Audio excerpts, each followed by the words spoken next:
c'est Arnaud ASMR et on se retrouve sur une vidéo de présentation de mes jeux PS2. Alors, c'est parti. Le premier jeu, il s'agit de Medal of Honor Soleil Levant. Je vais vous lire le dos de la boîte. Des batailles épiques en mode solo, survivez à l'attaque dévastatrice de Pearl Harbor. Des rues de Singapour en passant par la jungle de Guadalcanal, préparez-vous à mener un combat sans merci. Plongez dans l'effroyable réalité de la guerre, plus de 20 armes authentiques de la Seconde Guerre mondiale. Son certifié THX, des batailles impitoyables en ligne. Battez-vous en mode chacun pour soi ou en mode par équipe. Menez votre équipe à la victoire en communiquant oralement avec vos coéquipiers, etc., etc. Donc un jeu 1 ou 2 joueurs, un FPS dont j'ai vraiment un souvenir. J'y avais pas mal joué avec un ami. Voilà, un bon petit FPS, un bon Medal of Honor. Ensuite, on a Red Faction, le premier. Attiré sur Mars par la firme Ultor, des milliers de personnes sont venues y chercher fortune en travaillant pour la gigantesque compagnie minière. Mais la réalité s'est révélée bien décevante. Un terrible mal sévit dans les quartiers et les mineurs sont quotidiennement victimes de la brutalité des gardes d'Ultor. Un soulèvement se profilerait à l'horizon. Combattez sur 20 vastes niveaux. Emparez-vous de 5 véhicules terrestres. Utilisez 15 armes redoutables. Un mode multijoueur époustouflant.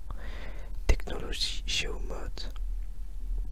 Alors la technologie géomode, c'est un truc qui était nouveau à l'époque, même si aujourd'hui ça paraît pas révolutionnaire.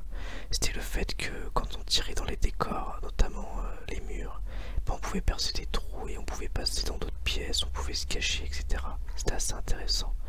C'était un bon petit FPS qui est devenu culte. J'y ai rejoué récemment, il est vraiment sympa.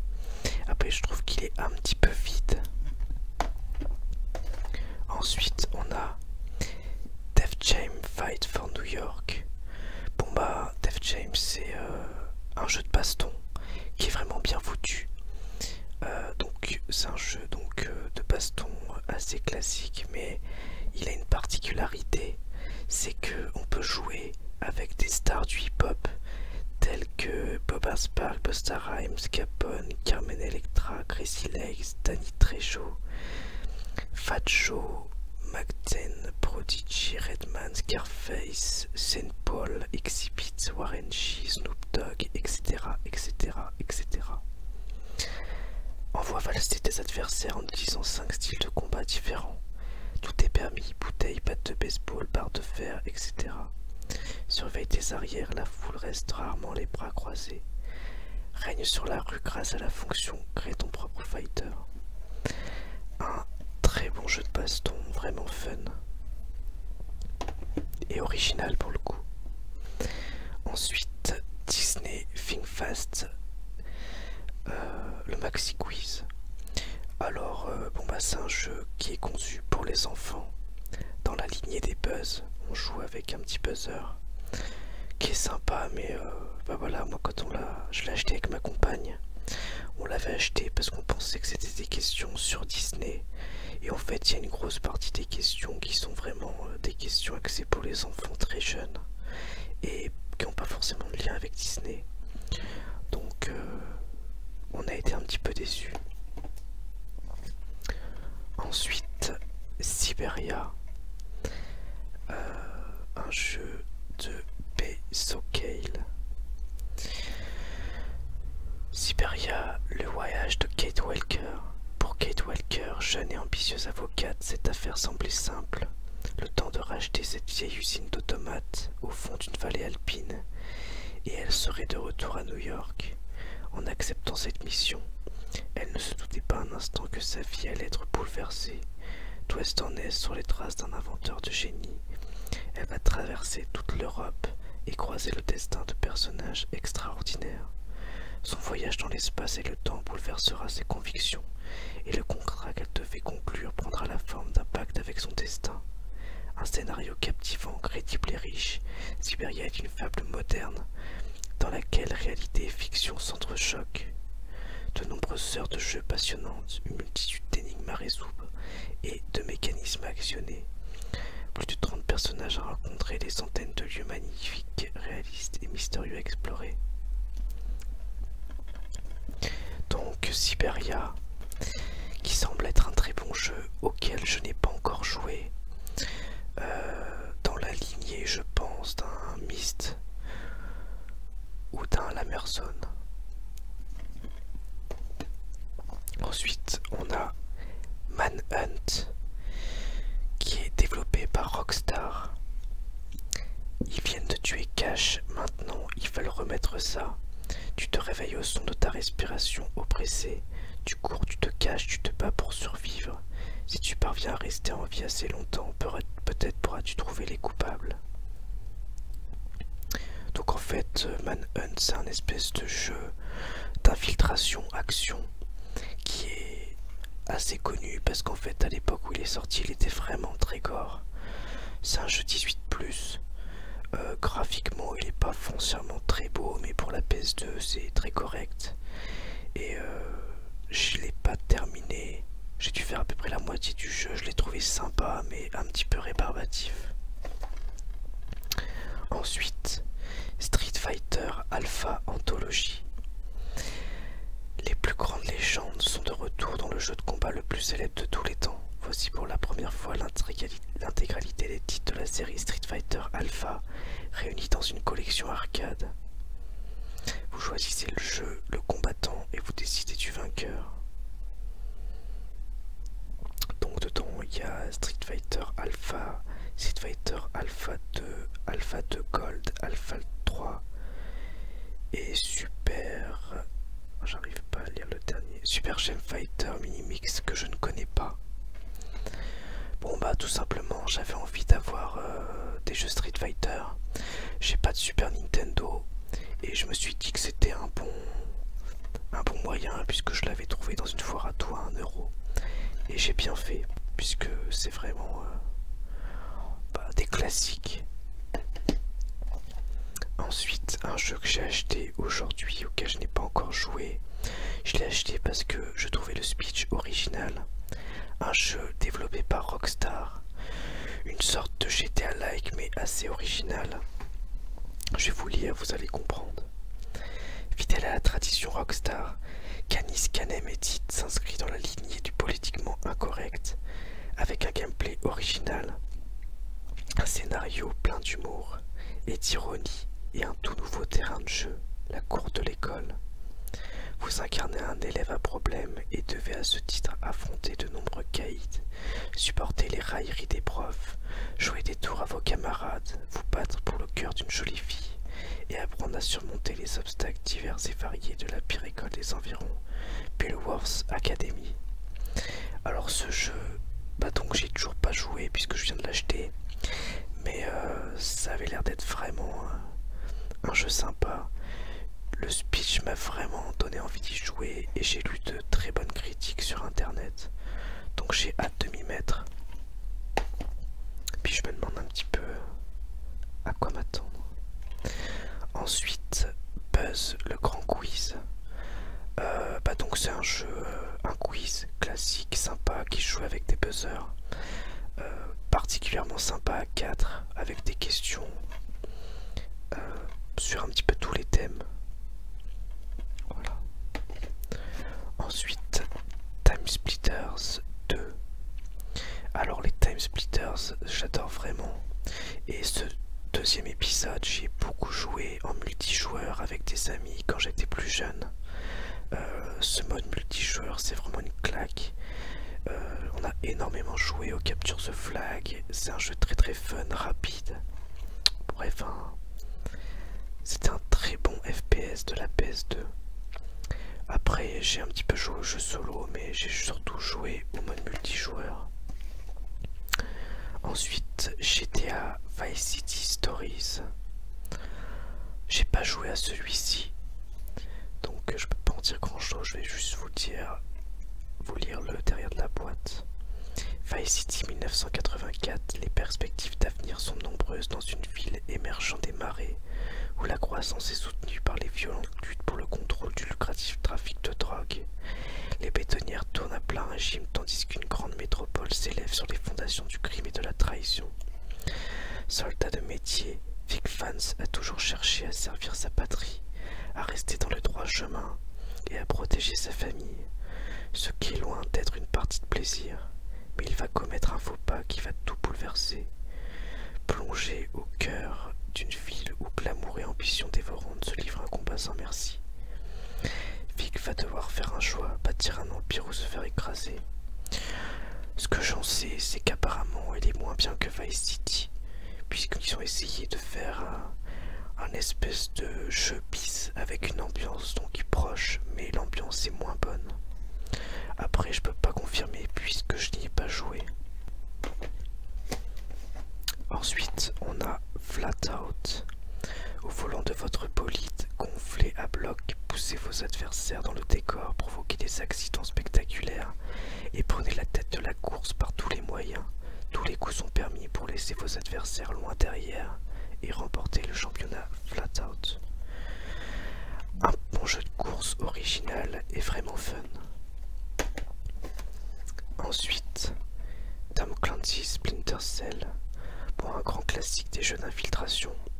C'était peut-être le premier jeu d'infiltration auquel je jouais après Metal Gear Solid 1. Vous êtes Sam Fisher, le meilleur agent d'une entité secrète de la National Security Agency, NSA. Vous êtes le dernier recours de votre gouvernement dans sa lutte contre le terrorisme. Pénétrez dans l'univers de l'espionnage international et infiltrez les réseaux de l'ombre. Bon bah, un super jeu, classique culte d'infiltration, qui était d'ailleurs très beau pour l'époque où il est sorti. Ensuite, Extermination. Alors je peux pas vous dire grand chose, j'y ai pas encore joué. Ça n'a pas de conscience, ça ne fait pas de prisonniers, ça ne connaît pas la pitié, et ça vous attend quelque part. 24 décembre 2005. Une unité de reconnaissance des forces spéciales des Marines a été dépêchée à Fort Stewart, une base gouvernementale top secrète située quelque part en Antarctique, l'endroit le plus inhospitalier du globe. Ces soldats répondent à un appel de détresse lancé par les scientifiques qui y travaillent. Toute communication a cessé depuis. Il est clair que quelque chose d'effroyable a eu lieu à Fort Stewart. À vous d'exterminer la menace qui y règne. Cela vous amènera à affronter votre passé, votre avenir et vos craintes les plus secrètes. Soyez prêts à combattre, soyez prêts à vaincre, et soyez prêts à mourir. Bon, j'avais acheté ce jeu à Emmaüs, j'avais dû le payer genre 50 centimes. C'est pour ça que je l'avais pris, je trouvais la boîte jolie, ça avait l'air plutôt beau pour un jeu PS2. Et ce que j'avais lu sur la boîte m'avait donné envie d'y jouer. Sauf que bah, je l'ai toujours pas fait, donc je peux pas vous dire s'il est bien ou pas. Ensuite, on a Tekken 5. Donc, bon, un très bon Tekken hein, dans la lignée de tous les autres Tekken. Vraiment fun. Un jeu de baston classique. J'ai pas grand chose de plus à dire. Là, c'est une version Platinum. Je vais juste vous lire ce qui est écrit. Le ninja affine ses réflexes, le boxeur serre ses poings, le catcheur étire ses muscles, l'assassin verrouille sa cible, et le plus puissant des combattants de l'histoire de Tekken attend la victoire. Vengeance, destruction, Zoro au rendez-vous. Le King of Iron Fist Tournament est de retour. Ah oui, puis dedans, il y a aussi les suppléments arcade de Tekken 1, 2 et 3, ce qui est assez cool. Ensuite, on a Dynasty Warrior 3. Alors, un très bon défouloir. C'est un beat'em all 3D. On avance, on latte le maximum de soldats possible.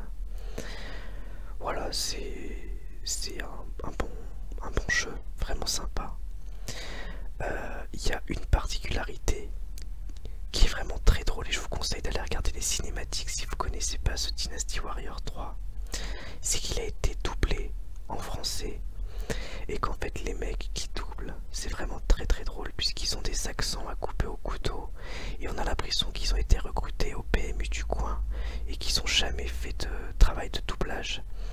Du coup, on a des Japonais qui pètent la classe avec des accents marseillais ou alsaciens qui sont vraiment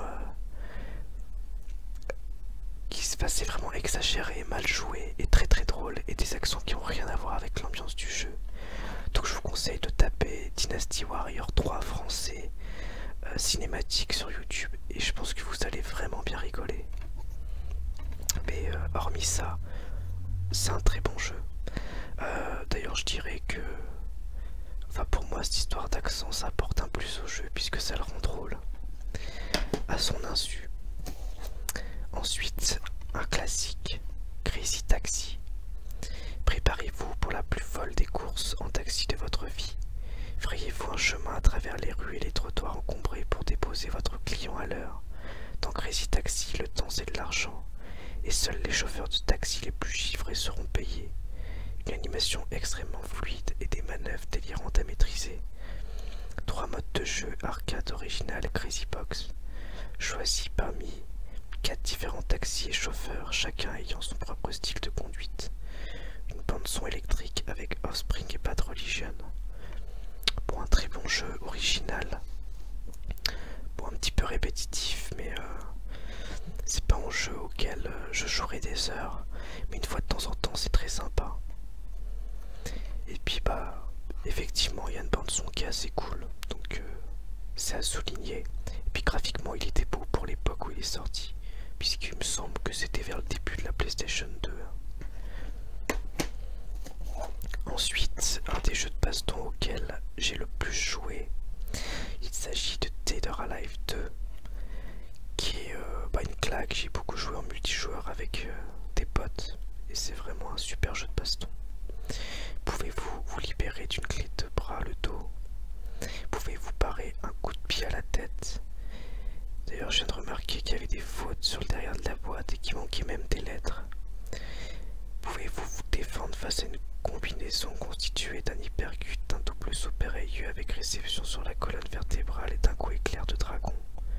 Ne restez pas là sans rien faire, participez au championnat Dead or Alive 2 et ripostez. Précipitez votre rival par la fenêtre puis sautez du haut de 10 étages pour l'achever. Bon ok, ça a pas beaucoup de sens le synopsis du jeu derrière la boîte, mais bon, en tout cas, un très bon jeu de baston. Ensuite, Baldur's Gate Dark Alliance, un Diablo-like basé sur l'univers de Baldur's Gate qui à la base est un RPG point and click sur PC, donc très différent du Baldur's Gate original, mais vraiment un super jeu.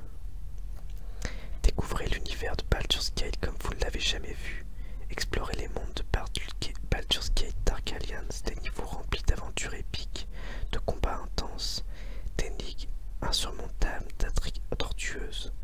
Contrôlez une contrée où le seul rempart contre les forces du mal n'est autre que votre lame d'acier et votre puissance magique. Un excellent RPG, aussi un petit peu défouloir. Et je vous conseille très fortement d'y jouer à 2 joueurs, puisqu'il y a un système de coopération. Ensuite, un jeu d'aventure classique, Escape from Monkey Island. Donc sur PlayStation 2 toujours. Fermez les écoutilles, hissez la grande voile, la nouvelle aventure de Guybrush Threepwood débarque sur vos écrans. Le jeu qui avait chaviré des milliers de joueurs sur PC débarque enfin sur PS2. Un scénario original digne des meilleurs dessins animés avec des perroquets sociopathes et un méchant très méchant, des dizaines de décors somptueux, une aventure en version française intégrale bourrée d'énigmes pour les petits pirates et les grands aventuriers, de l'humour, des jeux de mots, des insultes, un casting simiesque. Donc un bon petit jeu d'aventure graphiquement très beau, qui est assez drôle, avec une histoire sympa et une ambiance qui est vraiment chouette. Je vous le recommande. Ensuite, un grand classique auquel j'ai surtout joué sur PC. Moi je l'avais trouvé pas cher sur PS2, je l'ai acheté aussi. Il s'agit de Half-Life, premier du nom. Sans doute dans mes jeux préférés de tous les temps. Donc voilà. Un jeu qui a révolutionné les FPS et le jeu vidéo en général, développé par Valve. Je sais pas si on dit Valve ou Valve. Action, suspense et frisson garantis de la première à la dernière seconde. Une intelligence artificielle diabolique et sans précédent. Graphisme et animation dignes des plus grands films d'action. Découvrez en exclusivité Half-Life Decay pour vivre l'expérience à deux. Réalisme et perfection du scénario pour une immersion totale. La particularité de celui-ci, c'est qu'apparemment donc on peut jouer à deux. On peut faire l'aventure à deux joueurs, ce qui doit être assez sympa. Moi j'ai joué qu'en solo, donc je peux pas vous faire de compte rendu de la partie à deux. En tout cas ce jeu c'est une tuerie et j'y rejoue très régulièrement à Half-Life. Ensuite, Baldur's Gate Dark Alliance 2. Bon bah comme le premier, mais avec plus de contenu, en plus beau, avec de nouveaux héros, qui sont le barbare, prêtre, voleur, moine et nécromancien. Un mal épouvantable refait son apparition dans la ville légendaire de la porte de Baldur. Un appel est lancé aux aventuriers à travers tout le pays ravagé par les combats. Des guerriers habiles et des magiciens intrépides sont nécessaires pour récupérer la porte de Baldur des mains d'une sorcellerie mystérieuse qui menace tout sur son passage. Ensuite, un grand classique de la PS2, GTA Vice City, développé par Rockstar, qui est mon GTA préféré pour sa musique, son ambiance, que je trouve vraiment génial. Graphiquement, il a quand même vieilli, il n'est pas nécessairement très beau, mais par contre, au niveau de l'ambiance, c'est pour moi le meilleur GTA, toutes catégories confondues. Alors, bienvenue dans les années 80, bienvenue à Vice City, une vaste zone urbaine s'étendant de la plage au marais, sans oublier le luxe tapageur du ghetto, une ville de plaisir décadent. De retour dans les rues de Liberty City, après un long séjour au frais, Tommy Vercetti est envoyé à Vice City par son ancien boss Sonny Forelli. Mais dès son arrivée dans la métropole hédoniste et prestigieuse de Vice City, Tommy est pris au piège et perd tout. Sonny veut récupérer son pognon, mais un gang de bikers, des gangsters cubains, des politiciens véreux se mettent en travers de son chemin. Tout le monde à Vice City semble vouloir la mort de Tommy. C'est ça l'issue, riposter et prendre le contrôle de la ville. Franchement, si vous n'avez jamais joué à ce GTA Vice City, et si vous n'êtes pas réticent aux jeux un petit peu rétro avec des graphismes qui ont quand même vieilli, jetez-vous dessus, c'est vraiment un super GTA, un super jeu. Ensuite, Wormstrad 3D, un bon jeu, mais je suis plutôt amateur des Worms en 2D. Je trouve que le passage à 3D a un petit peu ralenti le gameplay, l'a compliqué, mais ça reste un jeu sympa et particulièrement multijoueur. Un jeu développé donc par Team 17, comme d'hab. Prenez part à la bataille la plus drôle et la plus délirante de l'histoire du jeu vidéo. Au-delà de la stratégie d'attaque adoptée, c'est dans le maniement de la banane explosive ou dans le lancer de mouton qu'il faudra exceller pour terrasser les troupes adverses. Immergé dans des univers 3D entièrement destructibles, vous devriez rapidement apprendre à composer avec le relief et les éléments climatiques pour vous en sortir. Alors je n'ai pas précisé pour ceux qui ne connaissent pas la série Worms, c'est un jeu de guerre avec des vers de terre et c'est axé surtout sur le multijoueur, même si le mode solo est assez sympa.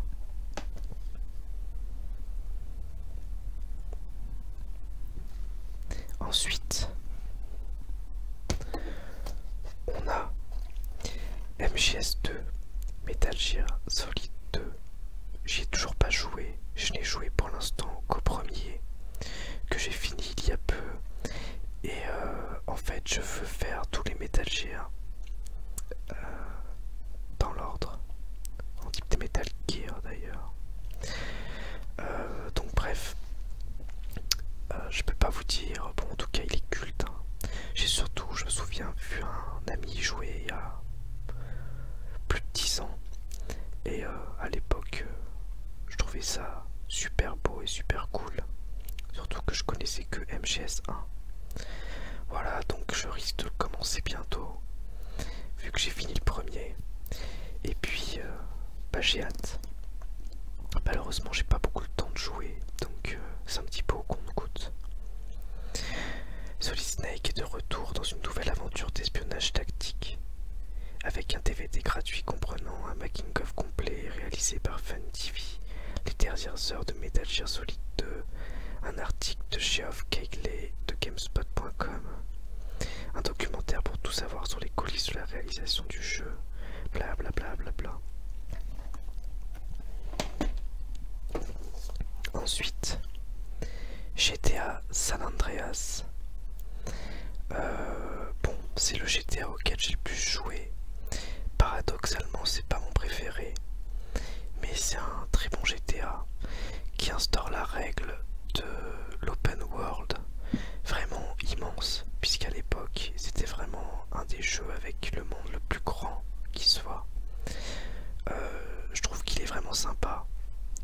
Je lui ferai qu'un reproche, c'est que au niveau de l'histoire, du scénario, il est un petit peu vide. Et puis surtout, il y a des missions qui sont vraiment très chiantes à passer. Et du coup, bah on galère et ça devient vite relou. Mais bon, c'est un très bon jeu. Et j'y rejoue de temps en temps. Il y a 5 ans, Carl Johnson laissait derrière lui sa sinistre vie à Los Santos, San Andreas, une ville déchirée par les gangs, la drogue et la corruption. Une ville où même les stars de cinéma et les millionnaires font tout pour éviter les dealers et les criminels. Début des années 90, Carl doit rentrer chez lui. Sa mère a été assassinée, sa famille est maintenant disloquée et ses amis d'enfance vont droit dans le mur. Alors qu'il rentre au quartier, il est victime d'un coup monté et accusé d'homicide par 2 flics corrompus. Malgré lui, Carl embarque dans une aventure qui le mènera aux 4 coins de l'État de San Andreas pour tenter de sauver sa famille et prendre le contrôle des rues. Ensuite, Lego Star Wars, le jeu vidéo qui reprend les 3 premiers épisodes de Star Wars. Donc quand je dis premier, c'est au niveau chronologique, pas au niveau de la date de sortie. Et bon bah c'est un super jeu qui est facile d'accès, on peut jouer à 2, il est très drôle, et puis ça reprend les meilleurs moments de cette saga. Et en plus il est beau je trouve pour un jeu PlayStation 2. Le destin de la galaxie est entre vos mains. Duel de sabots laser, bataille de blasters, mouvements spéciaux et courses de chasseurs stellaires. Frayez-vous un chemin à travers les épisodes 1, 2 et 3. La revanche des Sith. d'Anakin à Yoda en passant par Darth Maul et même le général Grievous. Prenez le contrôle de plus de 30 de vos personnages favoris. Utilisez la force pour transformer les Lego, les éléments Lego, maîtriser les obstacles et venir à bout de vos ennemis. Mode de joueur avec possibilité d'entrer dans la partie et de la quitter en toute liberté. Un jeu facile qui peut jouer avec des enfants, qui se prend pas la tête et qui plaira aux fans de Star Wars comme à ceux qui s'en fichent. Ensuite, MGS3 Snake Eater. Bon bah comme je vous l'ai dit, j'y ai pas joué puisque je n'ai joué qu'à MGS1. Je peux pas vous en dire grand chose si ce n'est que bah, dès que j'aurai fini le 2, j'attaquerai le 3. Ensuite, Shrek 2.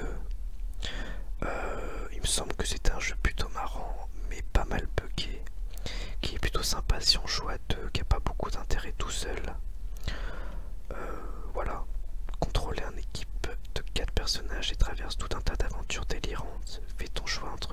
Shrek et 9 de ses amis.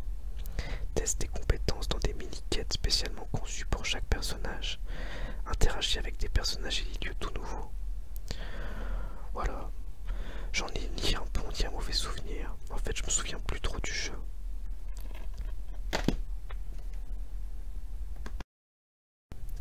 Ensuite, FF10, Final Fantasy X. Bon bah, une énorme claque. Mon jeu préféré sur la PlayStation 2. Je pense que je vais me prendre la réédition sur la 3 quand je pourrai. Je suis passé à Micromania tout à l'heure, mais elle était encore à 23 €. Bon, c'est vrai que Micromania c'est cher.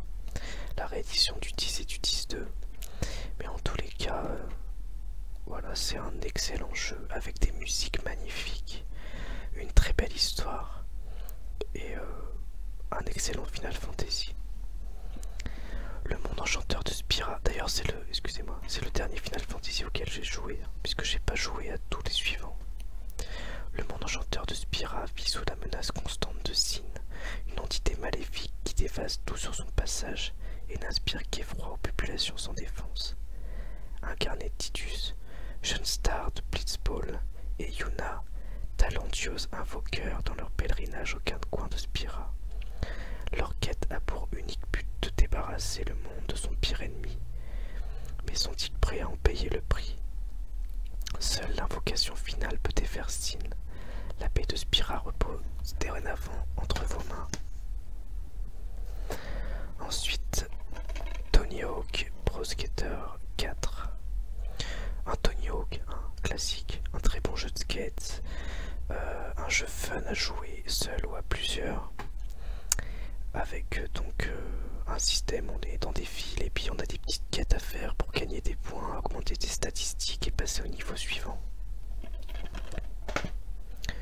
Ensuite, le premier God of War. Bon ben, c'est un God of War, un beat'em all pour un fun très beau pour la PlayStation 2. Et je l'ai pas fini, mais j'ai bien pris mon pied sur ce jeu. Il faudrait que j'y rejoue d'ailleurs pour le terminer. C'est actuellement le seul auquel j'ai joué, puisque j'ai pas joué au 2 ou au 3. La plus fabuleuse des tragédies grecques, le guerrier le plus tristement célèbre de la Grèce antique est sur le point de sombrer dans la folie, tourmenté par un appétit insatiable de mort et de destruction. Pour Kratos, il n'existe aucune issue, pour son âme, aucune rédemption. Sa soif sanguinaire culminera lors d'une confrontation finale où il devra affronter Tarasé, son persécuteur, Arès, le dieu de la guerre. Ensuite, Devil May Cry, le premier. Or j'ai aussi le 2 et le 3, alors je vais vous les sortir. Pour l'instant, j'ai joué quoi? Donc je ne peux vous parler que du premier que j'ai beaucoup aimé. Donc c'est une série de jeux connus qui est développée par Capcom. Et je vais vous lire le synopsis du jeu. Sauf que j'ai un bout d'étiquette qui cache le texte.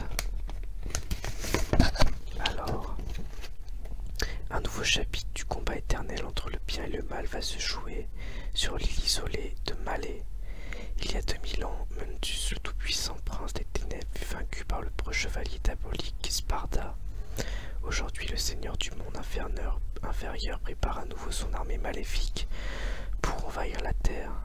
Un seul homme est capable de l'arrêter, Dante, fils mi-humain, mi-démon de Sparda, doué des mêmes qualités guerrières que son père, et possédant des pouvoirs surnaturels que lui confèrent ses origines diaboliques. Dante est le dernier rempart de l'humanité face aux hordes de démons qui entendent assévir le monde.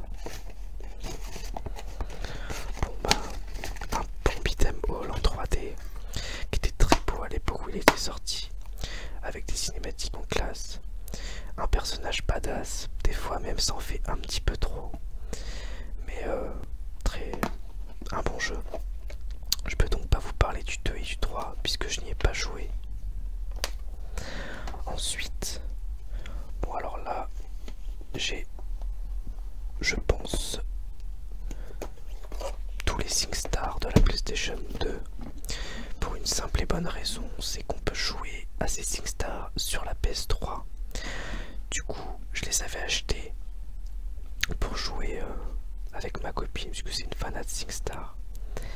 Et je les avais payés, je crois, 1€ chaque, ou des fois même 50 centimes. Et en fait, vous mettez votre SingStar PS3, vous pressez Select, vous glissez le jeu PS2 et vous pouvez chanter toutes les chansons qui sont près dessus.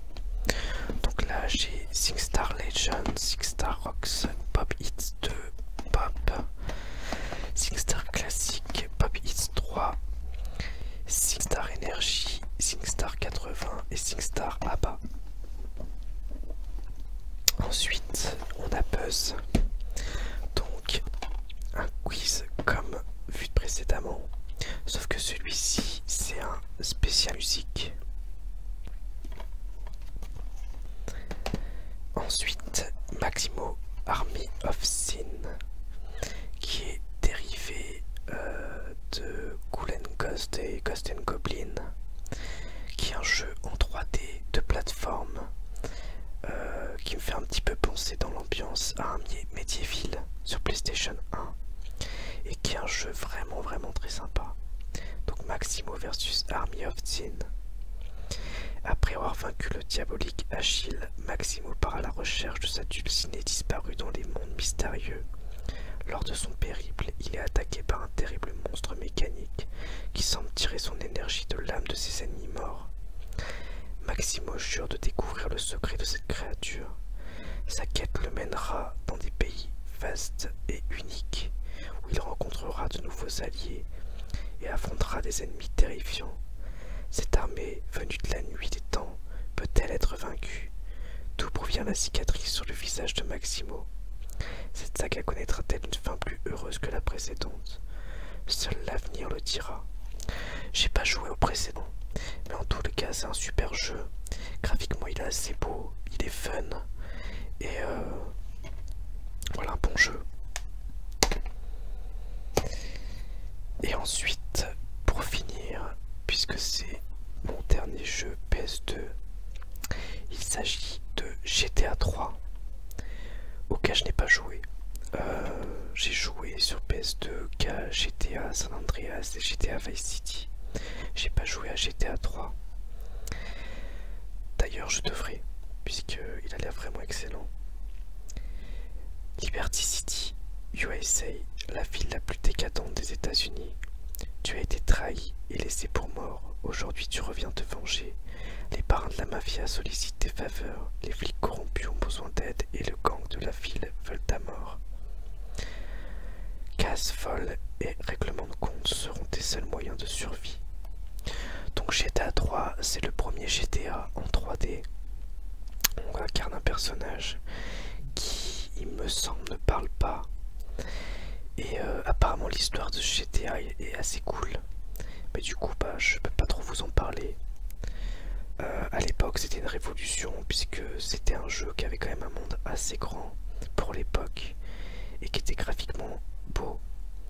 Bon bah aujourd'hui forcément il s'est pris une grosse claque, mais voilà.